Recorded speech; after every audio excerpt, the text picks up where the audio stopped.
everyone. Once again, this is Dare to Speak.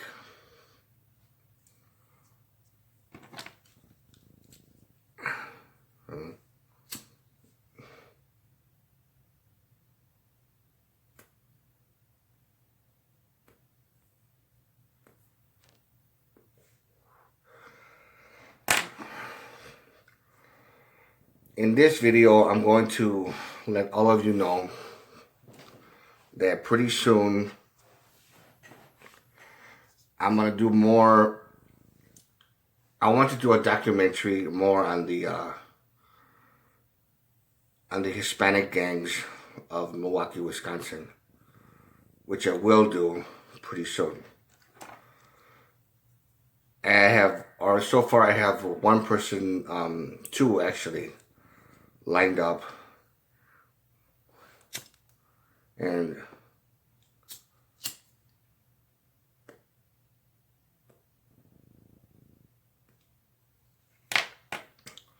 one has agreed to do an interview on the Spanish Cobras. I want to do more research on the actual history of it. And for those of you who probably saw my earlier videos on this subject, here,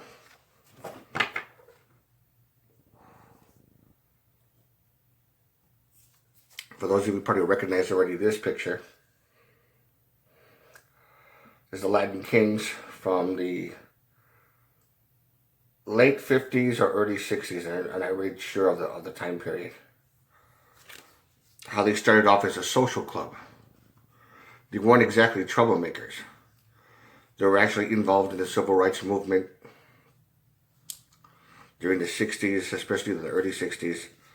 They actually helped register people to vote. Here they are again, another picture. Around the same time period, probably late 50s. They actually got involved in the community. They weren't exactly bringing down the community like the way they are now. Not all of them, not every Latin King chapter, but some of them. Or should I say most of them. However, with that being said, not all of them started off as troublemakers. I want that to make that perfectly clear. Same thing with other gangs as well. Like, for example,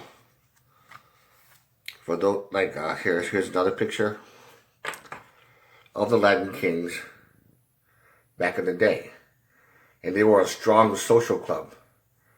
They helped people to fight for their civil rights. They did rallies. They had meetings.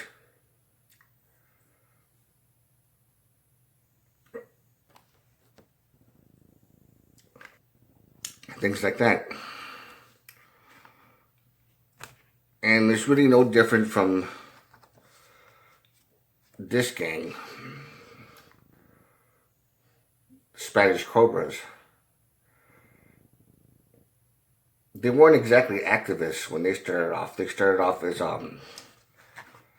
their own clique to protect themselves from bullies.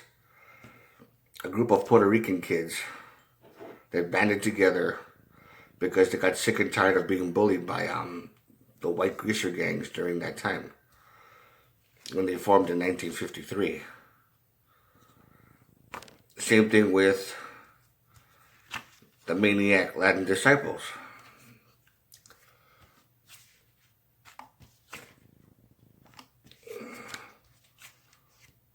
They pretty much were the same thing as well. The Maniac Latin Disciples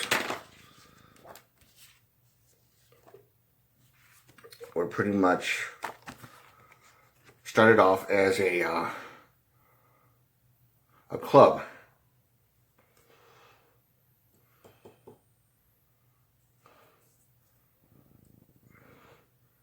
And the founder right here, Albert Hernandez, the head of the group, aka Hitler, Albert Hitler Hernandez. He wasn't exactly a punk either. He actually was well liked.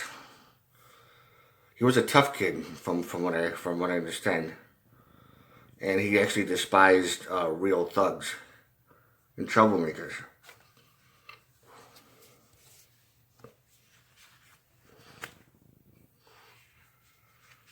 The thing is, just to let you guys know, because this is probably the first time you ever saw me smoke. I don't smoke cigarettes. Once in a great while, I smoke Black and Mild. They're cigars. These are mini-size cigars, and they're pretty good. I enjoy one every, I don't know, twice a week. You know, I'm not really an everyday smoker, which is good. Yeah, the last thing I want is, to be addicted to these, which I never will. I haven't, and it's been like almost a year. The interview I'm going to be doing is going to be, again, one person who used to be in the Spanish Cobras back in the 1980s. And of course, with this epidemic right now, with you're not supposed to be close to anybody or associate with anybody, I couldn't do the interview right away. So when this epidemic thing pretty much calms down after a few weeks, then I'll do it. But I'm going to be doing an old school gang history documentary on the Latin Kings, the Spanish Cobras, and the Maniac Latin Disciples. If there's any comments or any kind of questions, anything you wish for me to even do in this documentary, which I haven't done yet, just to let you know, I'm willing to take any kind of requests. Any requests whatsoever. So feel free to put down anything you want. If there's anything that do you wish me to cover, just any kind of requests.